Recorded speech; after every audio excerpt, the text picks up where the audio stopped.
a quererte desde la histórica altura donde el sol de tu bravura le puso cerco a la muerte. Aquí se queda la clara, la entrañable transparencia de tu querida presencia, comandante Che Guevara.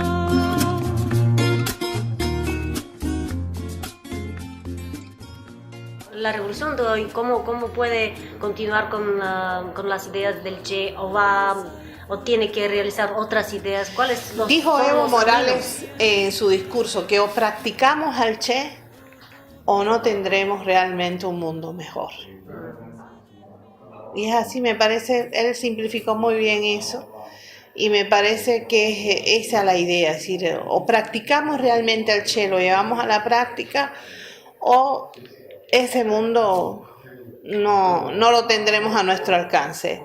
Yo digo que nada cae del cielo, todo tiene que hacerlo el ser humano, tenemos que ser capaces de transformar lo que nos golpea, lo que nos molesta.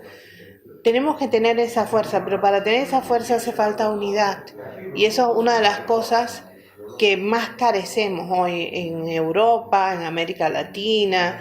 Es esa división de la izquierda, de los que se llaman de izquierda, y se dan el lujo de fraccionarse en pedacitos. Eso es inadmisible, porque somos ya pocos. Y esos pocos nos vamos a dividir, ¿qué fuerza vamos a tener? No hay fuerza entonces. Entonces, eso es uno de los serios problemas que tenemos en la actualidad, buscar objetivos comunes, olvidarnos del yo y comenzar a practicar el nosotros. ¿Cuáles son los objetivos comunes que podemos buscar? ¿Qué queremos para nuestro pueblo? ¿Queremos una educación gratuita? Es un objetivo común. ¿Queremos una salud digna y gratuita al nivel de todo el pueblo? Eso es un objetivo común. ¿Queremos vivienda digna para nuestra gente? Es un objetivo común. Bueno, entonces esos objetivos comunes son los que tenemos que empezar a llevar a la realidad. ¿Cómo? Uniendo nuestras fuerzas. De lo contrario, no lo vamos a lograr. Bueno, y en América Latina, la revolución, ¿cuál es hoy? Nosotros estamos trabajando mucho por la unidad latinoamericana. ¿Sabes qué? Está el ALBA, que es la Alternativa Bolivariana para Nuestra América, que en español significa también amanecer. Y ese ALBA une a varios pueblos, a varios países del continente. Todavía no somos suficientemente grandes, todavía nos faltan, por ejemplo, los dos gigantes latinoamericanos, ni Argentina ni Brasil son partes del ALBA. Eso sería muy importante para el movimiento. Pero de todas maneras, vamos haciendo una estructura en la cual podemos ayudarnos mutuamente como países, respetando nuestra idiosincrasia, nuestras pequeñas diferencias, pues son muy pocas la verdad, pero bueno, existen y hay que respetarlas. Y a la misma vez aprendiendo de esas diferencias, porque esas diferencias también te pueden enseñar. A mí, por ejemplo, que soy un profesional de la salud, cuando yo trabajé y conversé con las parteras quichuas en el norte de Ecuador, yo aprendí todos los errores que había cometido como médico. ¿Entiendes? Porque es diferente la manera que te enseña la medicina a la manera que nuestros pueblos a veces la practican. Y hay que aprender de ellos, mucho hay que aprender. Bueno, un poco pasamos del tema de la revolución, pero bueno, la revolución, esto es también seguramente la revolución de entender una otra realidad, una otra... Por supuesto, es decir, decía Fidel, el concepto de revolución de Fidel para mí es uno de los más completos que hay. Es decir, es cambiar todo lo que tiene que ser cambiado, es ética, es respeto a las personas, es no hacer nunca lo que no te gustaría que te hicieran a ti, es decir, toda una serie de principios éticos importantes para poder hacer una revolución. Lo más importante en una revolución son fijar los objetivos comunes y mantener una ética extraordinaria. Si tú no tienes ética, ¿cómo vas a pedir que la gente confíe en ti? Eso es imposible, imposible. Y Fidel también se fue. ¿Cómo te sientes en muchas ocasiones? Todavía es el tema que no puedo tocar mucho. Es como la muerte de mi segundo papá, sí, todavía, este año es un año y todavía no soy capaz. Está muy fresco y lo extraño mucho. Pero el pueblo cubano mostró una unidad tremenda Y un dolor despidiéndose con tremendo, que es él. lo que Sí, sentimos como sí. pueblo. Fue lindo sentir el amor del pueblo. Yo creo que es el mejor regalo que le pudimos haber hecho, pero todavía no soy capaz. Realmente él se quedó con nosotros todos Ya porque está su con legado es nosotros, para claro. todo el mundo, es un legado Está, enorme, sí. pero Un uno ejemplo lo enorme. extraña. Sí, me imagino. Extraña no saber que está ahí. Sí, sí. Pero Eso está en cuesta, todas partes, en todos nosotros, sí. en nuestro amor. Y cuesta, todavía cuesta. Yo decía que uno está preparado para eso, porque la vida es eso, nacer, desarrollarte, y si logras ser útil socialmente es una victoria, ¿no? Es muy bueno. Y sabes que está la muerte, es decir, es lo normal, es lo fisiológico. Sí. Pero a pesar de que lo sabes, despedirte de un ser querido es muy difícil. Y para nosotros Fidel era más que un dirigente, era un padre, abuelos para otros. En el caso mío, siempre estuvo ahí. Entonces, es el papá que yo realmente conocí. Sí. Entonces, muy difícil todavía. Cuéntame un poco de Cuba de hoy, cómo pasan todos los cambios, cómo A ver, está la Cuba gente. lo que está es buscando soluciones. Realmente no son cambios, son soluciones a problemas que vamos presentando. Eh, yo lo he explicado varias veces, creo que te lo he explicado a ti también. En un momento determinado el Estado cubano se da cuenta que hay más de 500.000 personas trabajando, recibiendo un salario, pero que no producen. Ningún Estado del mundo, menos un Estado que está bloqueado por el gobierno más poderoso del planeta, que es Estados Unidos de Norteamérica, que se habla muy fácil de bloqueo, pero vivirlo es otra cosa. Es decir, bloqueo significa, fíjate que yo no digo embargo, porque embargo en español significa que Estados Unidos me embarga el derecho a comerciar con ellos, yo tengo que respetarlo, ese es su derecho como Estado. Lo que yo no puedo aceptar es que el gobierno de Estados Unidos intente que ningún otro país del mundo comercie libremente con Cuba, por eso le decimos bloqueo. Y el bloqueo afecta la vida del pueblo cubano desde que te levantas hasta que te acuestas, porque son miles de situaciones que tú podrías resolver si no hubiera alguien que te lo impidiera. Por ejemplo, yo necesito un medicamento para un niño, pero ese medicamento desgraciadamente es una patente de Estados Unidos de Norteamérica. Yo tengo el dinero para comprar el medicamento, pero nadie me lo oferta. Entonces tengo que tener a veces entre 4 y 5 intermediarios para que el FBI no detecte de dónde yo saqué el medicamento y no sancione a la empresa. Pero claro, ya el medicamento de por sí es caro. Imagínate con 5 intermediarios cómo encarece el producto. Bueno, todo esto es lo que es el bloqueo para Cuba, no solo en medicina y alimentos, sino en toda la economía del país. Ese país bloqueado tiene 500.000 personas que están trabajando pero sin producir. No hay ningún Estado que sostenga eso. Pero somos un Estado socialista, entonces ¿cómo justificar dejar a 500.000 personas sin trabajo? Eso tampoco es posible. Lo que se le ocurrió a los economistas en ese momento fue dar la posibilidad de que estas personas que iban a quedar sin trabajo pudieran comenzar a trabajar por cuenta propia.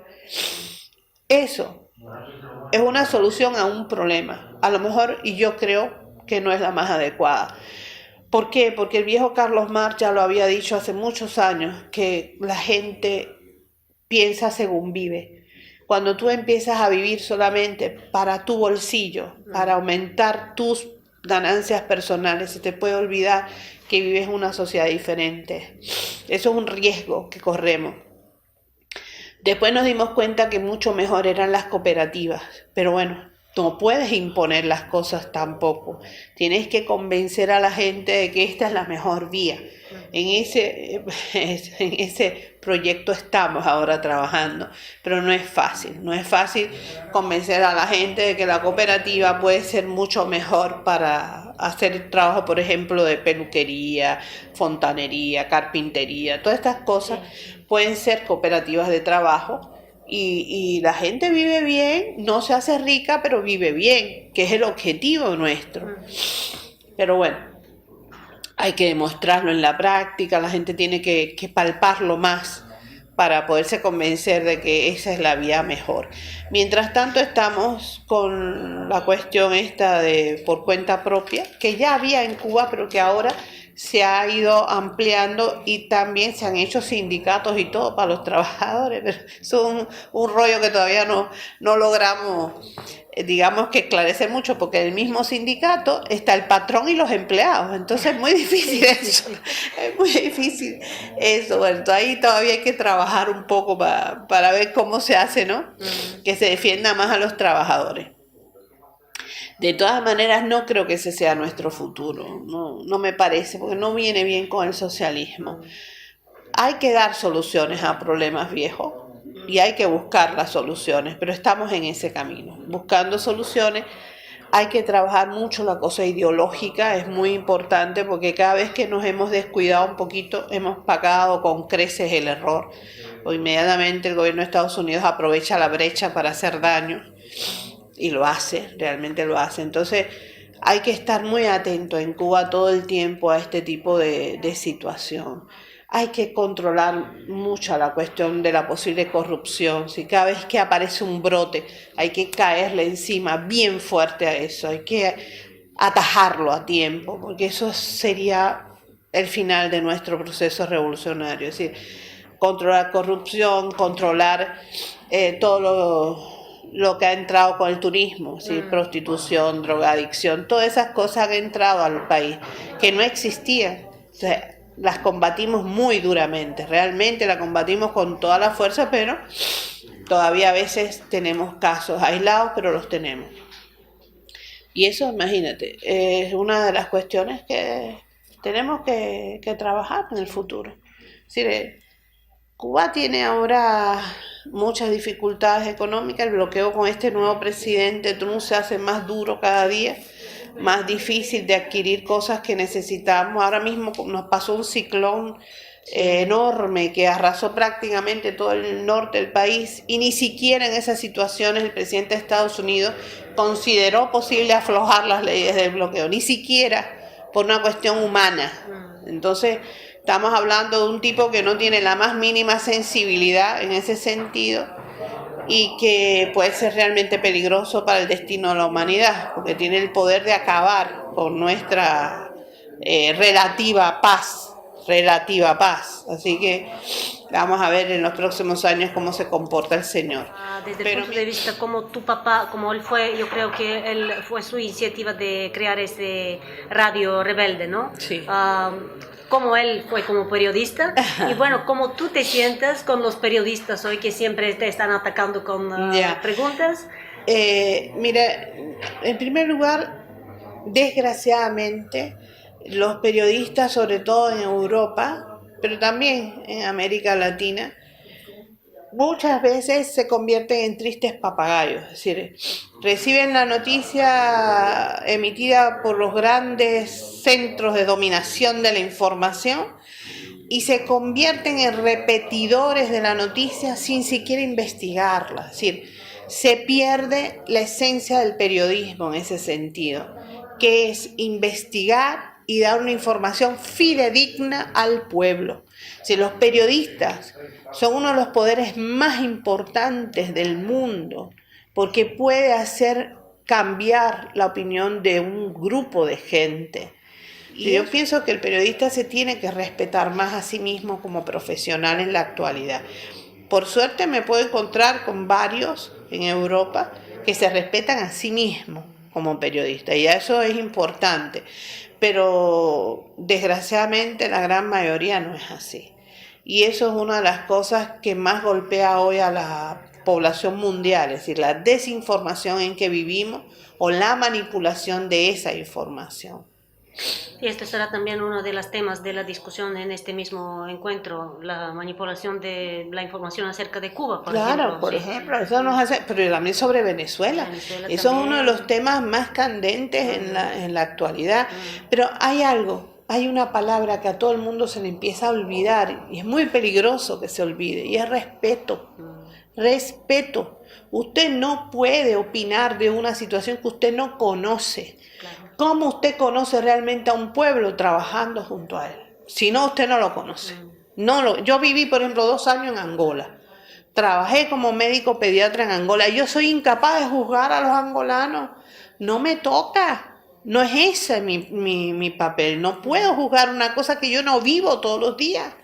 ¿Entiendes? Yo puedo decir lo que yo pasé esos 2 años y cómo se radicalizó en mí el sentimiento anticolonialista y antirracista.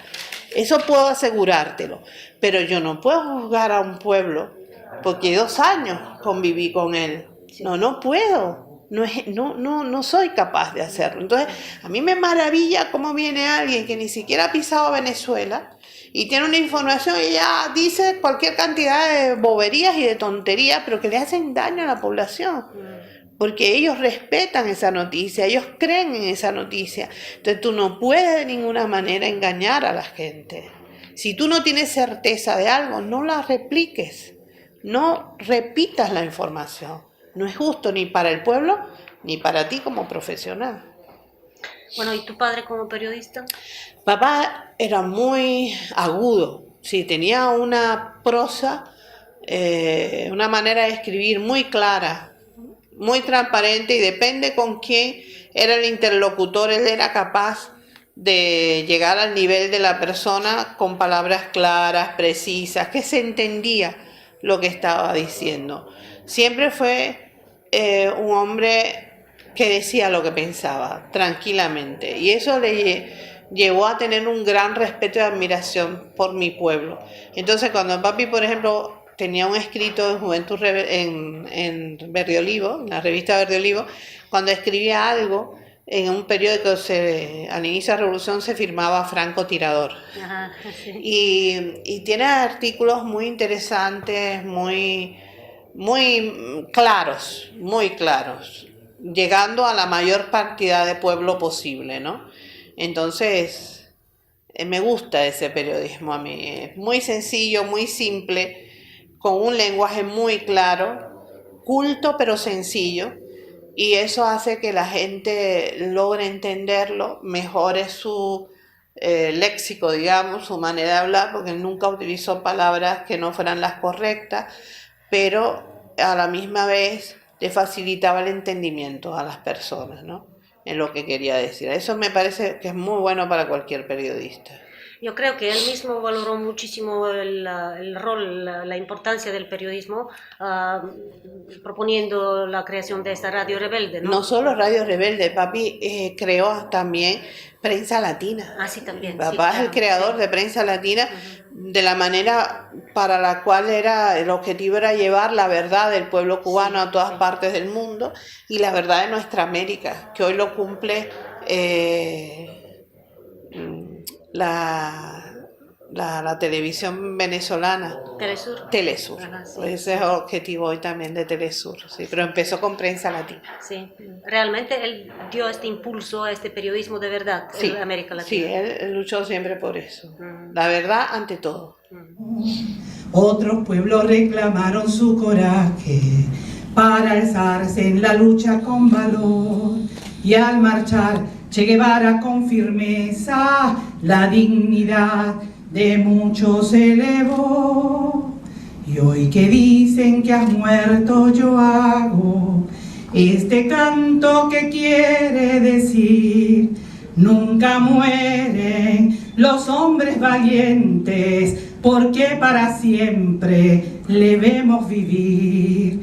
Como tú prometiste, yo siento, nos tuviste presente al partir.